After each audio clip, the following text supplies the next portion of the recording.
लगभग जितने बार यूपीएससी का एग्जाम होता है हर बार ये दिख जाता है कि किसी न किसी साल में आपको 14 वाले में, 17 वाले में, 21 वाले में, 25 वाले में भी दिख सकता है। हो सकता है इसके जैसा क्वेश्चन बहुत सारे आए हैं, लेकिन ये वाला स्पेशली क्वेश्चन बार बार मतलब यूपीएससी वालों को ये पसंद है, ये प्रीवियस ईयर में उठा के देते हैं। अब ये क्वेश्चन बहुत कॉमन सा है, ऐसा नहीं कि आप लगा नहीं सकते। क्वेश्चन में क्या बोला, किसी संख्या के 5/6 का मान 655 है, उस संख्या के 9/20 का मान ज्ञात कीजिए। अगर एक कॉमन तरीका या कॉमन स्टूडेंट होगा वो क्या करेगा कि 5/6 है, इसकी जो वैल्यू है वो 655 दिया हुआ है, हमको 1 यूनिट की वैल्यू अगर निकालनी हो तो हम 655 में हम क्या करेंगे, 6 से गुणा करेंगे, 5 से भाग दे देंगे। फिर हम बात करते हैं 9/20 यूनिट की वैल्यू हमको चाहिए थी, तो अब इसी में हमने क्या कर दिया, 6/5 तो पहले से था, इसमें हमने 9/20 से गुणा कर लिया। और फिर इसको हम थोड़ा सा काटे होंगे जैसा भी ट्राई करेंगे और लगा लेंगे, आंसर आ जाएगा। और कहीं ना कहीं कैलकुलेशन करने में पॉइंट में है तो टाइम तो लगने वाला है।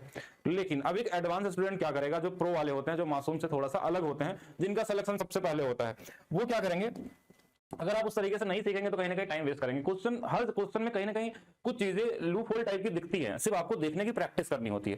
हो सकता है कि आप बहुत सारी प्रैक्टिस करें तो भी आप 2-4 क्वेश्चन में छोड़ के आ जाए एग्जाम में, लेकिन अगर आप एग्जाम में, हम कह रहे हैं 40 में से अगर 10 क्वेश्चन से लेकर 15 क्वेश्चन भी आपने इस तरीके से अप्लाई कर दिया तो बहुत सारे क्वेश्चन के लिए आपको टाइम ज्यादा मिल जाएगा। अब इसमें क्या दिख रहा था, सबसे पहला तो हमको यही दिख जाना चाहिए कि जो भी नंबर उसका 9/20 निकालना था, मतलब वो 9 पे मल्टीप्लीकेशन में आएगा, कहीं भी और ऐसा नंबर नहीं था जो 9 को काट देता। यहां तक अगर सॉल्व कर भी लिए तो भी हमने देखा कि 9 से मल्टीप्लाई हो रहा है, यानी कि जो भी नंबर आएगा वो 9 से कटने वाला होगा।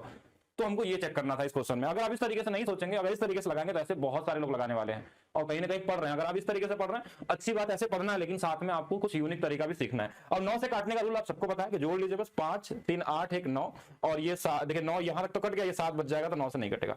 तो ये वाला हमारे पास कितना हो गया, 5 3 8 8 और 3 11, 11 7 18, 18 9 से कट जाता तो बोलेंगे हाँ ये आंसर हो जाएगा। ये 9 कट गया, 7 7 14, ये नहीं कटेगा, 5 5 10 और ये भी नहीं कटने वाला। मतलब आपका एक ही ऑप्शन दिया, यानी काम हो गया।